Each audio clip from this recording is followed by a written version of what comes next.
misalkan di saluran cerna ya. Tiba-tiba pasien muntah darah atau BAB darah merah atau BAB darah hitam. Jadi bedakan, ada BAB darah hitam yang biasanya muncul di saluran cerna atas dan BAB darah merah seger di saluran cerna bawah atau daerah kolon. Nah, ini biasanya dia ini yang jadi target kita dalam pembelajaran hari ini, bahwa perdarahan itu yang di bagian upper gastrointestinal bleeding ya, UGIT. Nah, bahasanya. Itu ada yang non varisial dan varisial. Bedakan ini varisial atau bukan ya. Kalau varisial esophagus biasanya lebih masif, muntah darahnya lebih banyak, BAB darahnya lebih banyak, dan bisa menimbulkan kematian. Sedangkan yang non varisial biasanya pada erosi atau ulkus, pada gastroduodenum biasanya lebih ringan dibanding varisis. Terus bagaimana kita melakukan resusitasi, melihat resikonya, endoskopi, dan kemudian bagaimana penata rasa endoskopinya, manajemen untuk penata rasa bleeding ya. Begitu juga yang lower gastrointestinal, yaitu daerah kolon maupun distal dari ilium ya.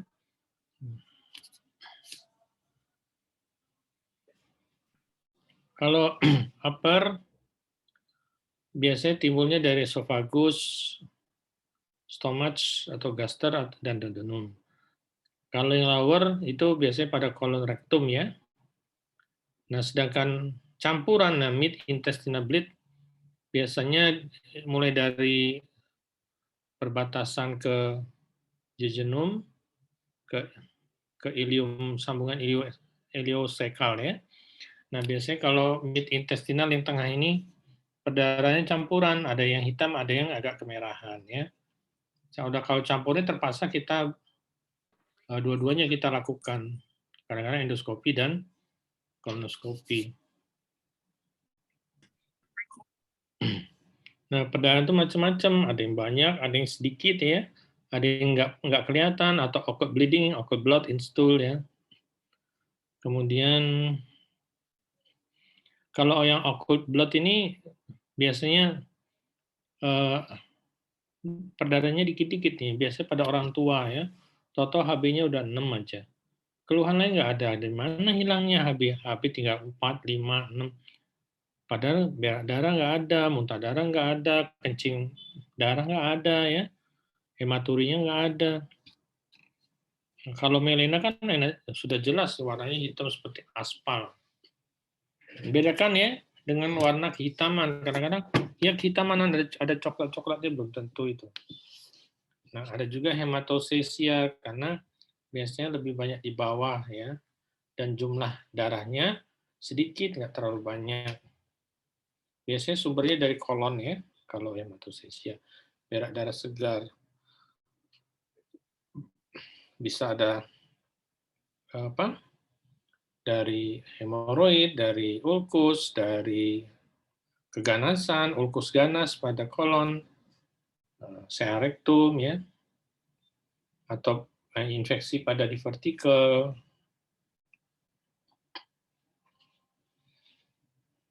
Kapan endoskopi dilakukan? Ini biasanya yang paling sering itu karena perdarahannya aktif. Jadi kita harus cepat melakukan endoskopi untuk nyetop. Kemudian non-bleeding visible vessel. Nah, selagi pembuluh darahnya masih bisa dilihat, itu biasanya enak itu.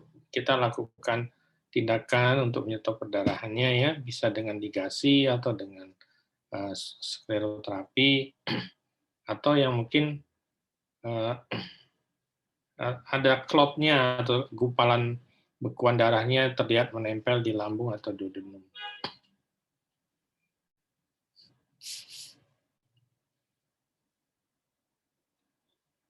Oke, ini tadi udah, ternyata varisial termasuk tinggi ya penyebabnya, 30% ya. Sedangkan yang lain lebih sedikit. Sedangkan yang perdarahan di bawah, saluran cerna bawah, kolon, paling sedikit ya kejadiannya. Kita lihat kalau pada varicella bleed itu mortalitasnya sampai 33% ya, tinggi sekali. Penyebabnya macam-macam ya. Kalau yang paling sering saya temukan biasanya karena sirosis ya, sirosis hepatis, terus penggunaan obat non-steroid antiinflamasi drug ya, terus pemberian kayak aspirin, antikoagulan ya, faktor usia juga, karena tambah usia kan terjadi atrofi gaster atau yang dikenal dengan gastritis atropikan, biasanya pada orang tua, lanjut usia. Kemudian adanya risiko keganasan pada kolon ya. Itu juga pada sejarahnya memang sering terjadi berulang. Berulang, nah kita juga lihat faktor risikonya, kecenderungannya dari dia muda ini. Ini stigmatanya, ada klotnya ya, biasanya pada gaster maupun pada esofagus, pada duodenum. Kalau lihat mukosanya ini duodenum ya, mukosa yang di bawah ini. Mukosa duodenum lebih tampak berbeda dengan mukosa pada gaster. Nah ini klotnya, ada klot yang klot ini darah yang membeku ya, menggumpal. Sumbernya biasa di balik ini. Biasanya kalau ini harus kita remove ya, removal, dibuang, kemudian langsung dilihat base-nya, dasar dari klot ini bersih apa masih aktif perdarahannya.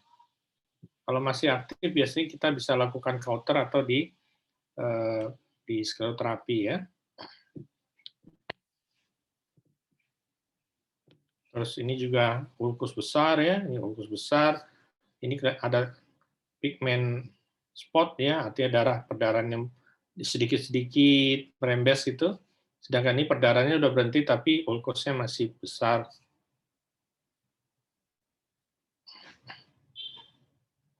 Biasanya kita kalau ada perdarahan yang aktif yang udah merah semua, memang pada endoskopi bisa kita lakukan, kita cuci bilas dulu bersih sambil mencari sumber perdarahannya, terus siapkan kemungkinan ya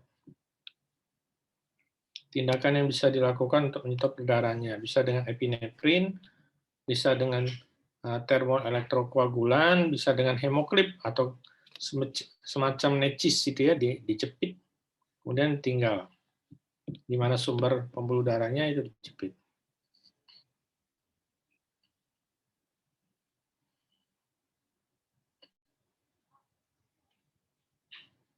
Nah, terus biasanya pada waktu kita lakukan endoskopi, kita pastikan ada kemungkinan ini infeksi Helicobacter atau bukan ya. Kalau memang sumber perdarahannya bukan dari varises. Kalau memang ada ya kita harus terapi dengan antibiotik ya. Tapi dengan penggunaan PPI ternyata bisa sangat menolong untuk mengatasi perdarahan. Kemudian, nah ini yang jadi masalah itu seringkali pada orang-orang yang mengalami kelainan pada jantung, koroner, sehingga dia harus menggunakan aspirin yang sangat asam dan iritasi terhadap gaster. Jadi kita harus stop dulu selagi dia perdarahan. Tapi kemudian bila sudah membaik, lukanya sudah membaik, ya bisa dimulai ya.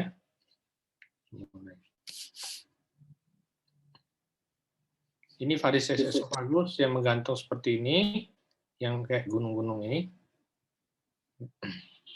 Biasanya kalau sudah besar, stadium 3, 4, kalau 4 dia udah kebiruan, agak merah puncaknya, itu bisa kita lakukan ligasi ya, biasanya pada sepertiga bawah dari esophagus ya.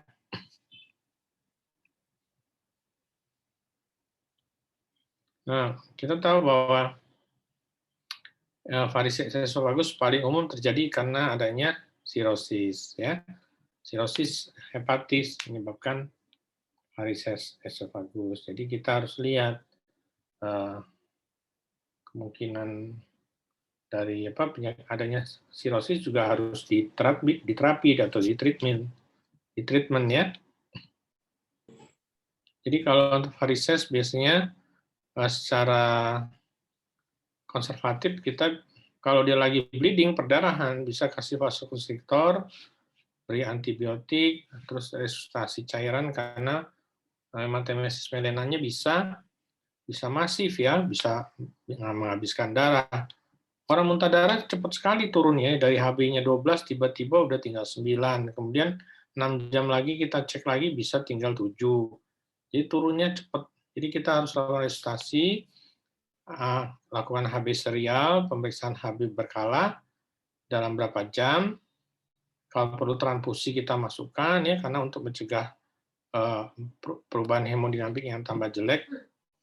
Kemudian dilakukan endoskopi, kalau perlu endoskopi tindakan ya atau endoskopi terapeutik.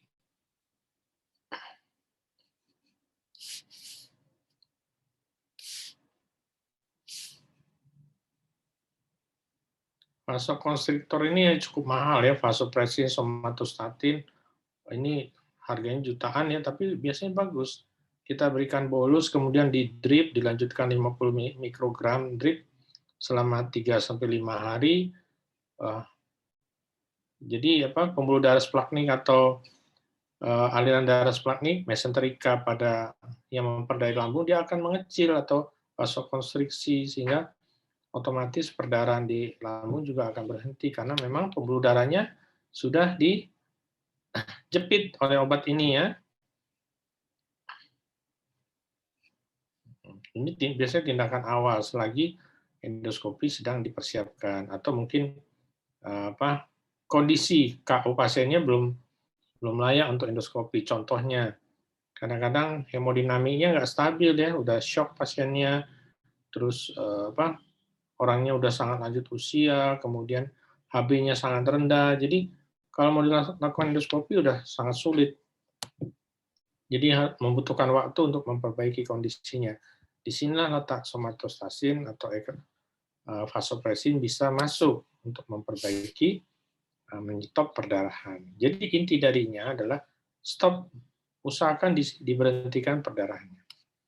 Antibiotik bisa ceftriaxone, norfloxacin, ada juga ya cefotaxime boleh ya untuk profilaksis terjadi bakteri, karena banyaknya darah di dalam usus itu juga berbahaya ya untuk bisa memudahkan pertumbuhan bakteri kuman.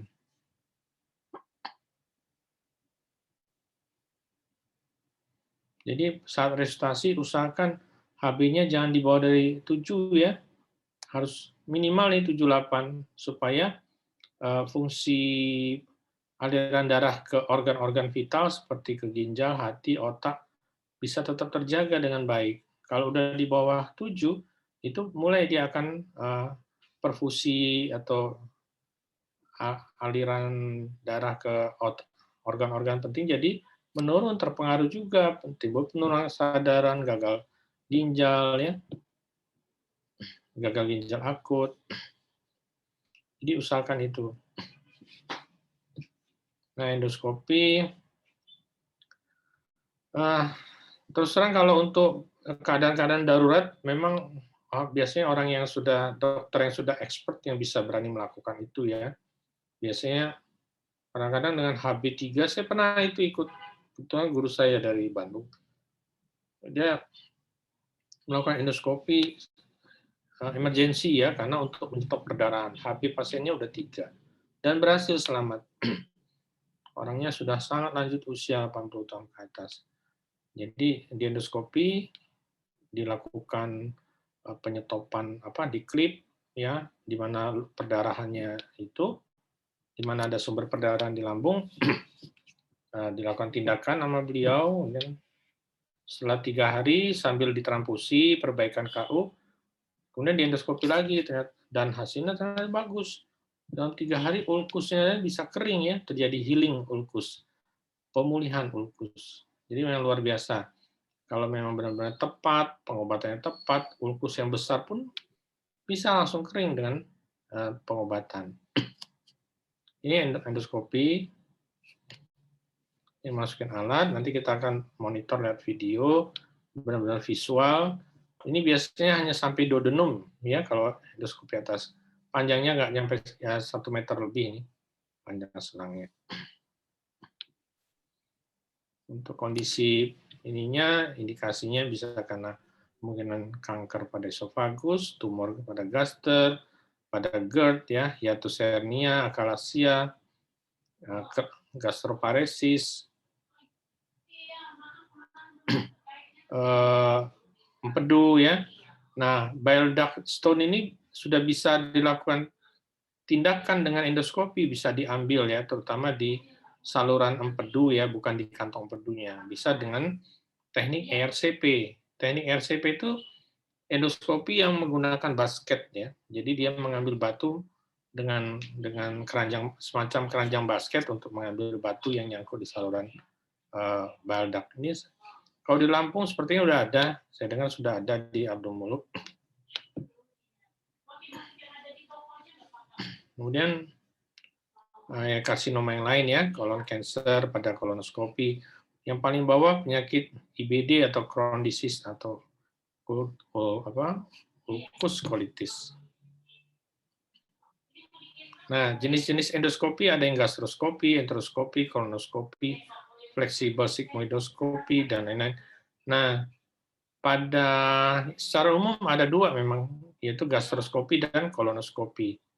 Kalau yang enteroskopi ini saya belum tahu apa sudah ada di center besar di Indonesia, di Cipto atau di Surabaya ya, di Sutomo.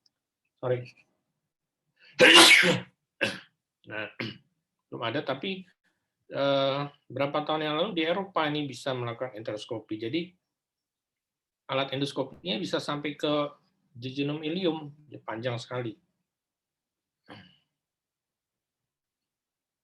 Nah, ini untuk alat endoskopi lewat atas. Sedangkan ini kolonoskopi lewat bawah, panjang juga dan selangnya lebih besar. Tindakannya lebih susah ya, lebih butuh waktu. Kemudian ada alternatif terapi lain seperti TIPS, transjugulari intrahepatic portosystemic shunt. Ini biasanya untuk mengurangi varises, mengurangi tekanan pada arteri vena mesenterika. Jadi dipasang shunt atau sambungan ya, supaya pembuluh darah dalam vena portanya ini bisa dialirkan ke pembuluh darah sistemik, mengurangi tekanan. Tapi ini udah bedah ya, dengan tindakan endoskopi gagal, dengan tindakan macam-macam gagal, ini dilakukan tindakan TIPS. Ini biasanya dokter bedah digestif ya ini ngerjain ini ya.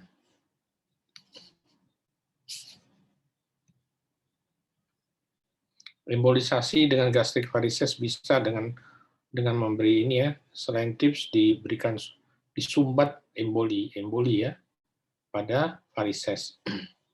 Ini tekniknya saya belum pernah lihat ini. Atau dengan pakai balon, Sengsteken Blackmore tube ya, ada balon di bawah ini, gastric balon dan esophagus balon. Tapi ini juga saya belum pernah lihat orang mengerjakan ini. Prinsipnya adalah untuk menekan varises. Sama kayak kita kalau berdarah, kita tekan lukanya sampai dia berhenti. Setelah berhenti baru kita dicabut. Cuman masalahnya sering ini relapse ya, sering kambuh lagi, cepat lagi dia perdarahan ulang. Kemudian tingginya komplikasi, mudah aspirasi ya, nekrosis, kemungkinan perforasi kalau terlalu semangat memompa dari balon ini. Beta blocker biasanya mengurangi tekanan pada vena ya, dan itu berpengaruh pada vena splanchnic atau mesenterika.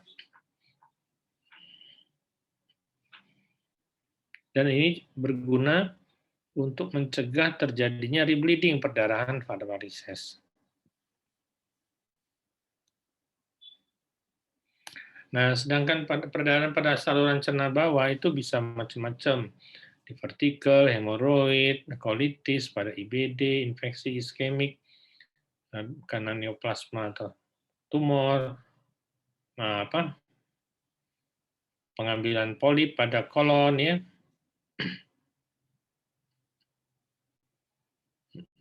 Terus kita juga harus lihat untuk vital sign-nya untuk melakukan tindakan perdarahan saluran cerna bawah LGIB itu kan lower gastrointestinal bleeding. Yang penting heart rate-nya yang harus diperbaiki, jangan sampai di atas 100 ya, supaya volume dalam plasma darahnya, volume per pembuluh darahnya bisa terjaga dan baik, hemodinamiknya juga akan baik.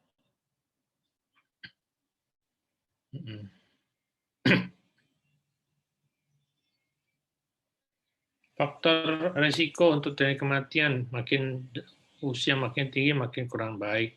Kalau sudah terjadi iskemik pada usus yang cukup luas, ya, kemudian adanya komorbid, ya, ada pasien diabetes, imunokompromis, ya, itu juga menjadi masalah yang cukup rumit. Selain itu ada perdarahan sekunder di tempat lain, terus gangguan koagulopati atau gangguan pembekuan darah, hipovolemi.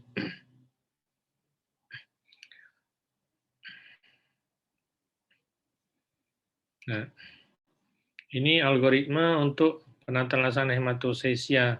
Biasanya kalau hematosesia, kalau dia aktif, ya mungkin terpaksa dilakukan bilas nasogastrik ya, atau memang pada lambung ya, dan persiapan kolonoskopi jika memang perlu ya. Kalau dia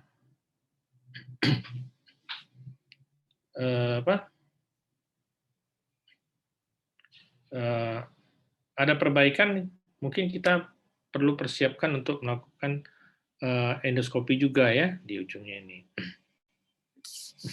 Sampai sini ada pertanyaan?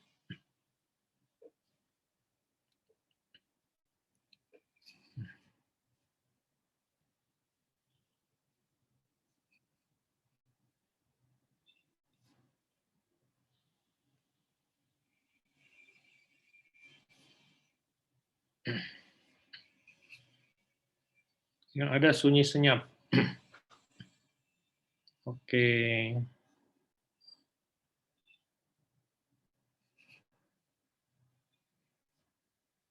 Ada pertanyaan?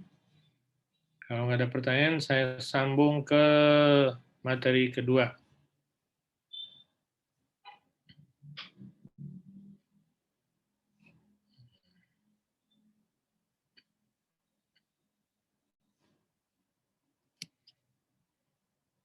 Ini ada yang mirip-mirip nih. Tuh.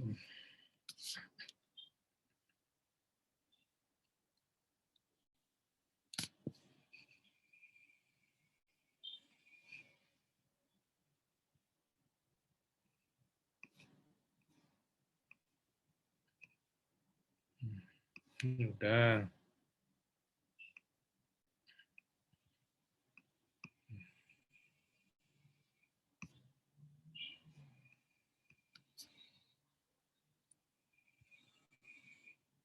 Ini udah ada mirip-mirip juga sih sebenarnya ya. Oke, nanti kalau ada slide yang sama kita lewatin ya.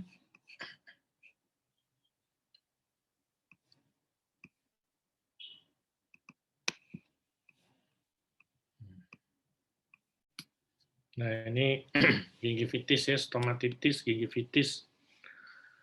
Ini biasanya ke dokter gigi ini. Tapi kalau untuk penyakit dalam ini biasanya masalahnya selain di inflamasi lokal pada mulut, bisa juga masalah yang lain ya.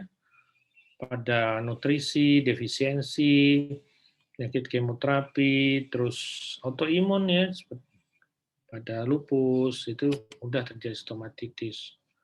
Jadi ada swelling, pain, ulcerasi, excessive salivation, rasa tidak nyaman ya di daerah mulut dan di tenggorokan. Oke. Nah, ini yang pasti penata rasanya selain mengatasi nyeri, oral higiene harus bagus, kemudian diet yang lunak ya, hindari hindari makan yang pedas, yang tajam-tajam, bahan-bahan kimia yang banyak pengawet, itu kita harus hindari. Udah banyak nih, kadang-kadang masalahnya di sistemik ya, pada malnutrisi, pada autoimun ya, lupus. Ini gigi saya lewatin, nah, esofagitis. Esofagitis ini peradangan pada esofagus ya, bisa karena infeksi, bisa karena iritasi. Yang paling sering adalah reflux ya, karena makanan macam-macam. Kita kan senang makan aneh-aneh tuh, makin aneh makin enak, makin pedas makin enak.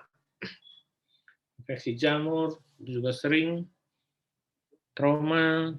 Kadang-kadang jamur ini karena obat-obatan ya, sering konsumsi antibiotik maupun steroid ya, itu bisa mudah terinfeksi jamur. Makanya orang-orang pasien yang mendapat steroid sumur yang panjang, jangka panjang, ya kita harus hati-hati infeksi jamur. Terus intubasi yang lama, pemasangan NGT ya. Yang paling sering biasanya karena disfagia, sering nyeri menelan. Kalau saat habis makan dia akan menimbulkan rasa sakit. Pengobatan yang jelas kita cari apakah radang atau iritasi. Ini sama nih, untuk mengetahui yang ini ya kita lakukan endoskopi, dilihat apa penyebabnya. Biasanya beda, ada karena peradangan atau iritasi itu akan kelihatan gambaran yang berbeda. Nah, ini esofagitis. Ini gambaran panjang nih, semacam reflux ya, aliran kayak sungai ini. Ini biasanya reflux dari lambung, cairan lambung naik ke atas, terus balik lagi turun ke bawah. Udah sampai terjadi erosi, lecet ya. Kemudian ada varises esophagus tadi, biasanya karena sirosis ya. Jadi kita, yang penting hati-hati, harus diatasi, jangan sampai timbul perdarahan, pecahnya varises esophagus. Bisa juga kita lakukan tindakan ligasi atau diikat varisesnya ya, nanti dia akan hilang, lepas. Varisesnya akan copot, lepas sendiri. Sekarang enak nggak beroperasi ya, cukup endoskopi bisa melakukan tindakan. Nah ini varises. Ini bisa diatasi nih.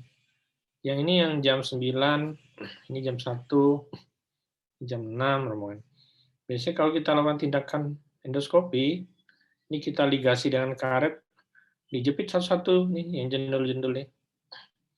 Satu tindakan ini bisa ambil satu, ini yang gede ini satu, bisa yang depan ini satu, dua, ada. Di atas ini bisa juga satu, atau yang di sini.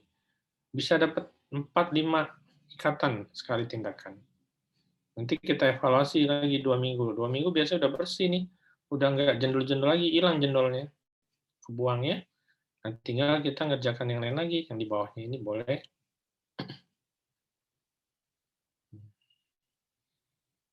Oke. Kalau memang perdarahan, ya kita lakukan lavage NaCl, kita bilas lambung dan NaCl dingin ya.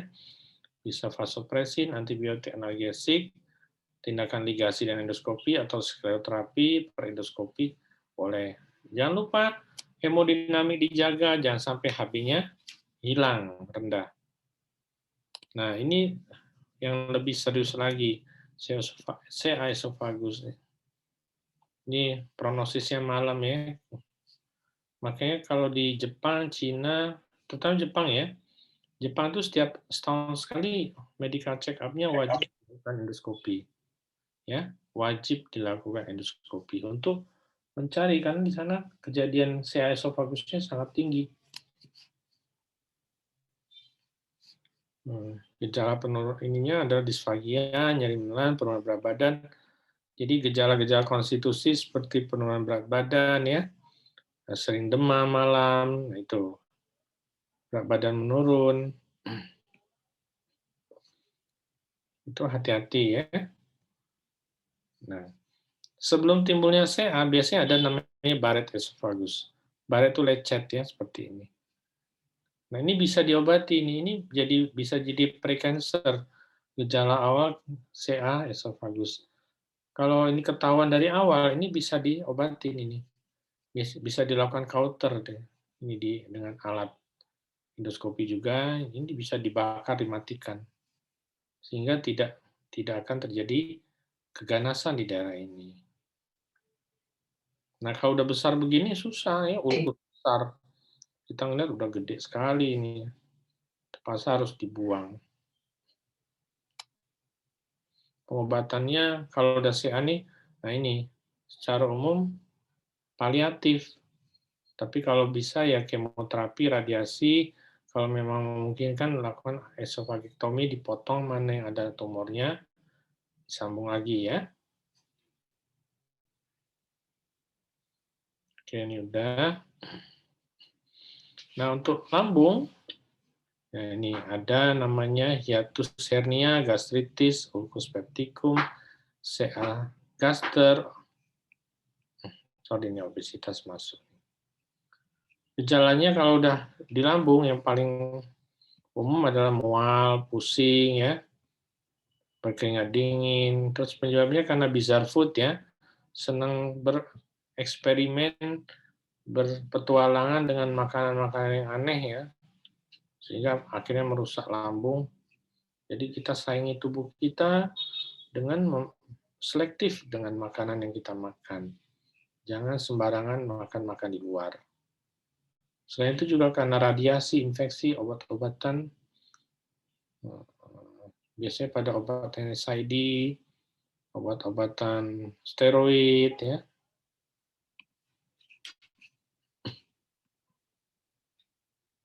Selain itu ada muntah, vomiting, regurgitasi.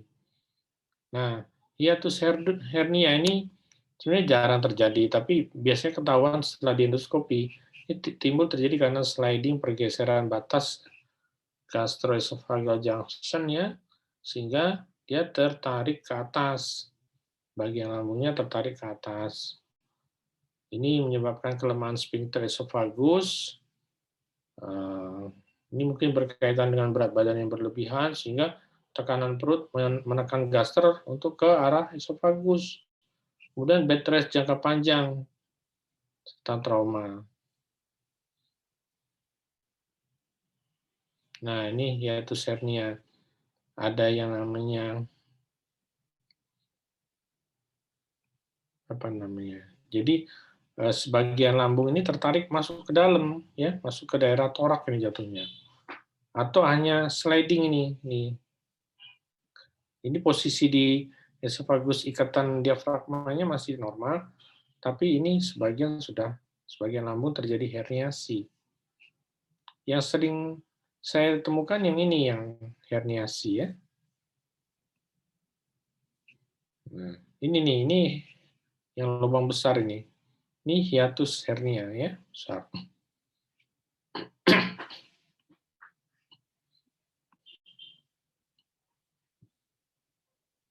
Perasaan kenyang, disfagia, regurgitasi, mulas.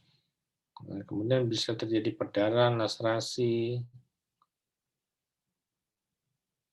Tetapi ya jelas biasanya hampir selalu dengan PPI ya. Yang paling bagus adalah dengan proton pump inhibitor. Kemudian bisa juga antacid ya.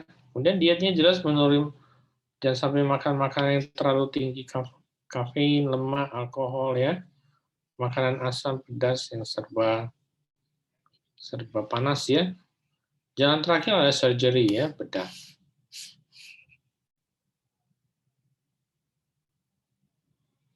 Gastritis, nah ini radang dinding lambung ya. Nah, yang paling masalah adalah karena gastritis yang kronis. Ini biasa karena pada Helicobacter pylori ya. Biasanya sekarang ada. Kita bisa dengan endoskopi gambarannya seperti ini ya, gastritis. Kita bisa lakukan biopsi, kita ambil sedikit jaringan di daerah gaster ini, kemudian dilakukan tes Helicobacter. treatmentnya ya hampir sama ya dengan PPI, H2 reseptor blocker, diet, terus hindari makan makanan yang terlalu yang pedas, yang panas tadi ya, sama jangan sering-sering menggunakan analgesik, kortikosteroid, serta antibiotik, steroid ya.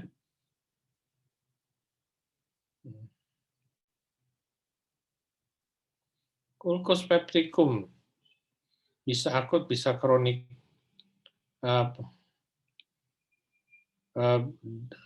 Penyebabnya bisa karena obatan, stres, alkohol, rokok, infection.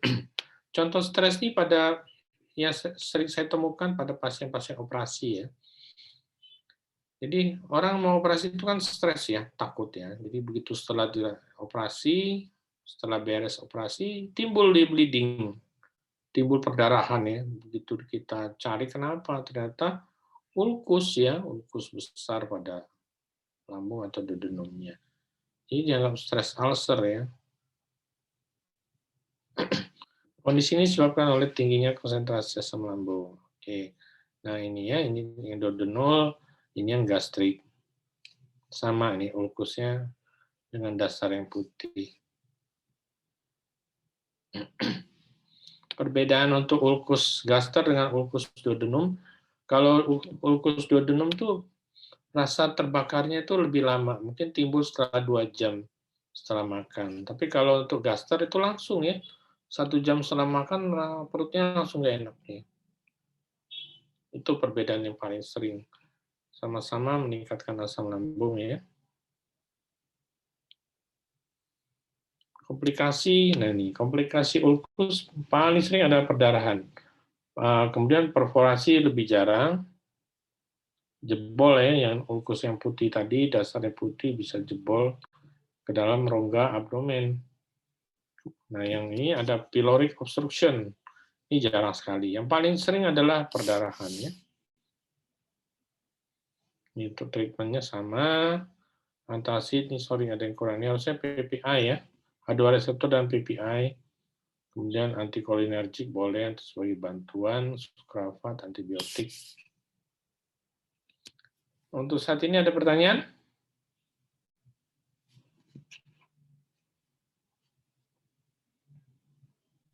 Dokter izin bertanya. Oke. Tadi kan katanya kalau stres bisa menyebabkan itu ya, ulcus pepticum dokter ya. Ya. Saya pernah baca stres itu kan malah bisa menyebabkan rendahnya asam lambung ya. Terus tapi kenapa kok stres bisa malah menyebabkan ulcus pepticum? Sebenarnya stres itu malah meningkatkan sekresi asam lambung loh, bukannya menurunkan. Terapi-terapi yang diberikan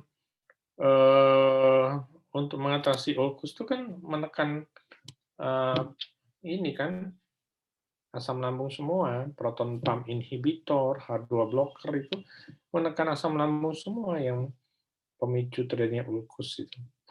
Ya. Jadi ya orang kalau lagi ada masalah pasti kan asam lambungnya suka meningkat ya, apalagi orangnya psikosomatis. Jadi bukan turun sebenarnya. Makanya ada orang kalau dia mengalami masalah stres stresnya kuat, dia malah makan ya, karena dia tahu asam lambungnya naik. Dia makan enak di badannya. Oke, ini kita lanjutin ya. Ini ada terapi surgical, ini memang kalau yang udah kasus berat-berat, ini bisa macam-macam, ini vagotomi pil. Wah, ini dari Bilor 1, Bilor 2 ya. Nah, untuk CA gaster, paling banyak pada laki-laki ya. Nah, tidak ada gejala pada fase awal. Tapi ini jarang ya, saya sendiri sampai sekarang belum ketemu kasus ini. Nggak tahu ya, mau Pak. Kalau udah asites, hepatomegali, ini udah fase lanjut ya. Apalagi udah metastase, survival rate-nya lumayan, survival rate-nya 10% setelah 5 tahun. Enggak, Ding. 10% ini artinya tinggal 10% hidup setelah 5 tahun. Jadi 90%-nya meninggal setelah 5 tahun. Tinggi nih. Faktor risikonya ya karena anemia ya, anemia perniciosa. Biasanya kalau orang anemia gasternya jadi pucat ya, kekurangan oksigen juga, mudah terjadi gastritis ya, faktor lain karena rokok, macam-macam. Treatmentnya tetap bedah ya, sama radiasi. Nah ini ya, udah mulai ada benjolan seperti ini. Ini gaster, saya gaster ya. Biasanya nanti kita lakukan ini. Di sini kita ambil biopsi ya dengan endoskopi, langsung dibawa ke PA untuk dilihat. Nah ini gangguan defekasi udah bagian bawah. Malabsorpsi macam-macam karena defisiensi sariawan pada daerah saluran cerna bawah. Sedangkan diare ini paling sering ya, tipenya biasanya coloriform atau dysenteriform. Kalau coloriform biasanya rasa kram atau mules-mulesnya nggak ada. Beda dengan dysenteriform. Disenteri lebih banyak pada kram mules ya. Kadang-kadang ada perdarahan. Jadi diare campur darah segar. Penyebabnya bisa karena alergi, infeksi, makanan atau alergi bisa karena nggak cocok ya. Yang paling sering susu, sambal, cabai, atau kacang-kacangan juga.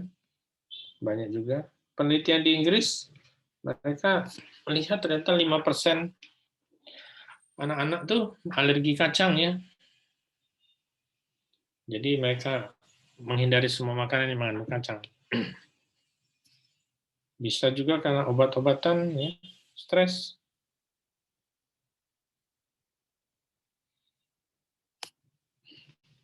Ini kebalikan dari diare, ini justru susah BAB. Paling sering karena inaktivitas ya, karena menahan BAB juga. Orang yang banyak di tempat tidur ya BAB-nya biasanya, apalagi orang sakit ya, berhari-hari berbaring itu jelas BAB-nya juga lebih jarang, lebih susah.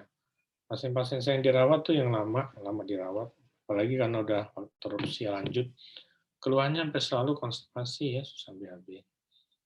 Jadi memang harus diperlukan obat pencahar. Kadang-kadang kita lakukan bilas enema ya, supaya BAB-nya bisa keluar, lunak. Kemudian banyakin minum sama makan berserat.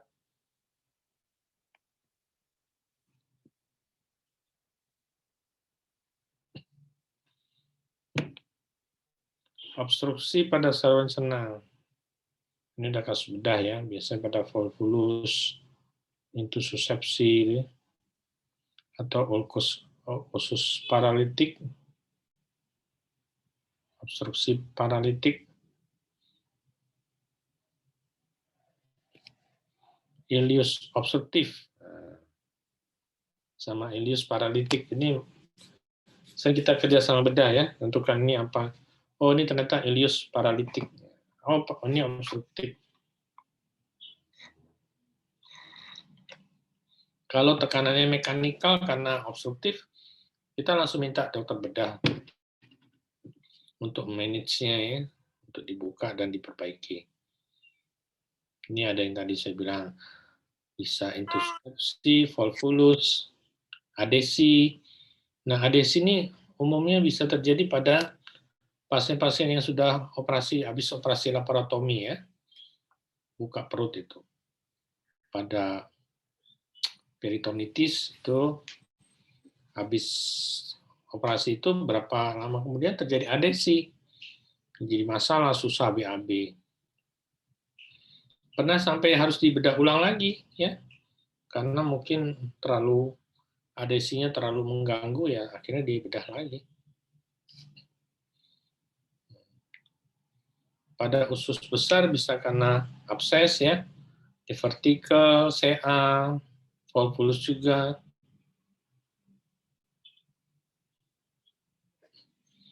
Ini gejala-gejala yang perbedaannya. Pada usus halus, nyeri lebih banyak. Nyeri, vomiting ya, mual-mual. Sedangkan pada usus besar, biasanya pada gejala konstipasinya. Jadi kalau ada pasien hanya nyeri mules-mules, mual pada perut, terutama perutnya di tengah ya, itu bisa dari usus halus. Tapi kalau gejalanya timbul di usus besar itu biasanya konstipasi, kembung ya. Nah, itu udah usus besar tuh. Kram ya, kram pada perut bawah.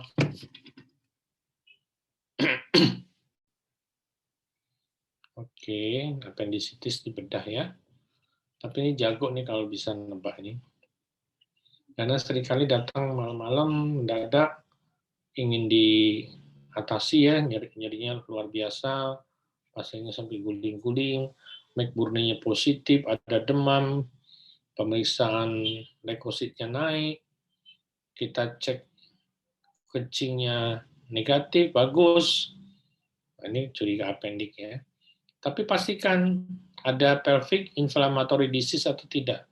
Biasanya pada wanita itu sering disalahartikan tuh PID itu mirip-mirip appendicitis ya. Jadi harus ditanya juga ke dokter kebidanan. Dokter kandungan ini tahu dia dengan USG, dia udah ada ilmunya ini. Oh ini PID bukan appendicitis. Biasanya diterapi aja, dikasih antibiotik. Ini appendik ya.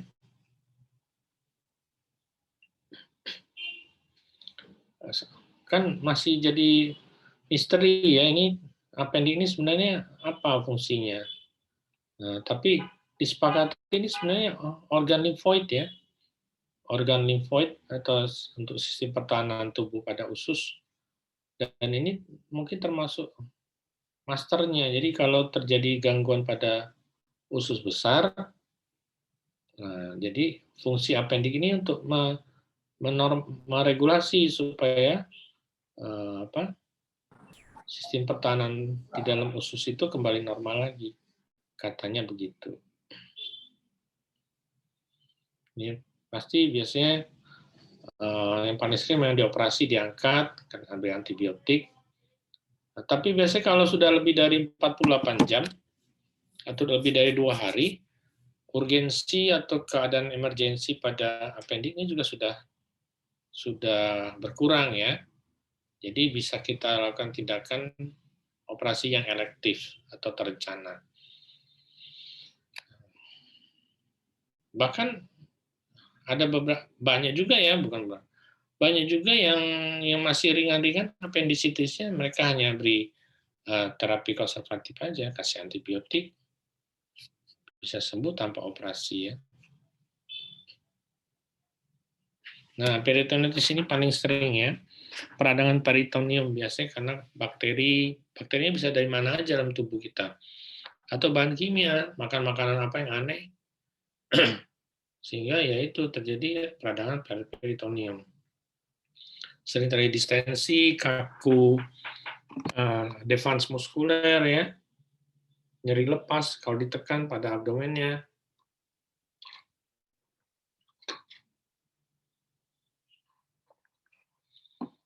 Takikardi, takipno. Biasanya saya langsung konsul ke bedah nih untuk dioperasi. Ya, karena ini life saving juga untuk menyelamatkan nyawa. Kalau nggak dioperasi ya pasien bisa mati. Bahaya ya. Jadi surgery, pasang nasogastric tube, pasang infus, antibiotik, analgesik, sambil menunggu tindakan operasi. Nah ini udah bedah nih. Saya nggak. Nah ini IBD, biasanya pada ada dua ya, ulcerative colitis dan Crohn disease. Ini mirip-mirip sebenarnya, gejalanya mirip. Ini sebenarnya disepakati bahwa ini termasuk penyakit autoimun ya, cuman bisa dipengaruhi oleh infeksi bakteri, apalagi bahkan rokok ya, smoking. Nah ini bisa immune mediated mucosal damage. Faktor psikologi pencetusnya bisa karena stres, emosi ya, pekerjaan yang berlebihan. Biasanya gejalanya memang diare kronik ya pada IBD ini. Diare kronik sering frekuensi BAB-nya bisa lebih dari 3 kali sehari disertai darah, sering berdarah. Kalau dia disentri atau diare biasa kan 1-2 minggu udah sembuh. Tapi kalau ini enggak, berbulan-bulan. Masa diare berbulan-bulan? Nah, curiga IBD, biasanya kita lakukan kolonoskopi. Kalau kolonoskopi itu jelas dia gambarannya. Ini ada nggak ya? Nah ini ulceratif dan ini normal. Bentuknya sudah berubah jauh ya, merah, terus ada granuloma, ada macam-macam. Kalau kalian pernah ikut kolonoskopi dapat kasus ini bagus ya, nggak akan lupa. Karena ini autoimun, IBD ini sering berkaitan juga dengan sendi, dengan apa lagi ini, dengan sendi-sendi yang lain ya. Kayak ada rematik juga, namanya autoimun ya. Kadang-kadang spektrumnya kemana-mana juga. Bisa ke mata, terjadi uveitis, gangguan pada mata.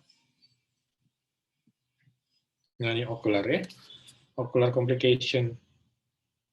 Dermatologi juga kelihatan ada erythema nodosum, pyoderma. Crohn disease mirip-mirip dengan colitis ya.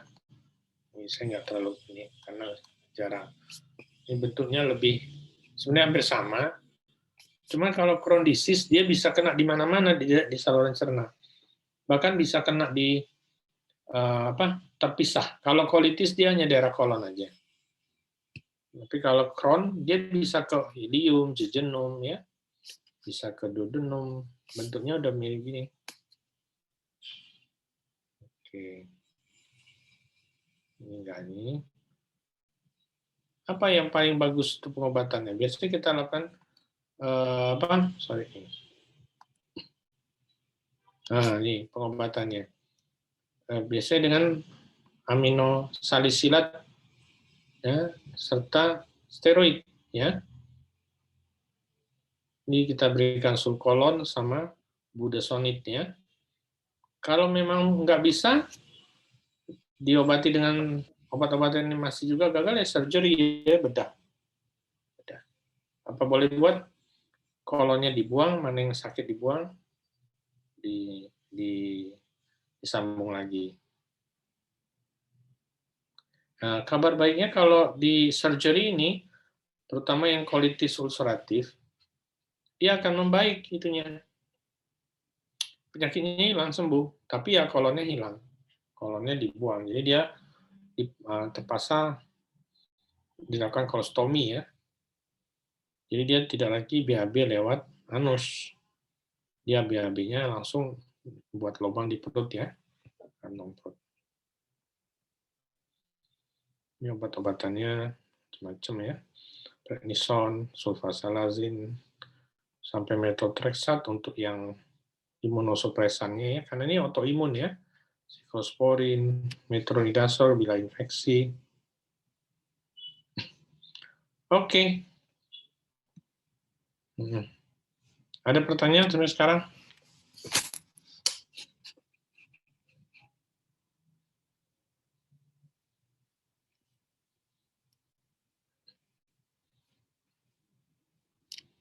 Sunyi, senyap.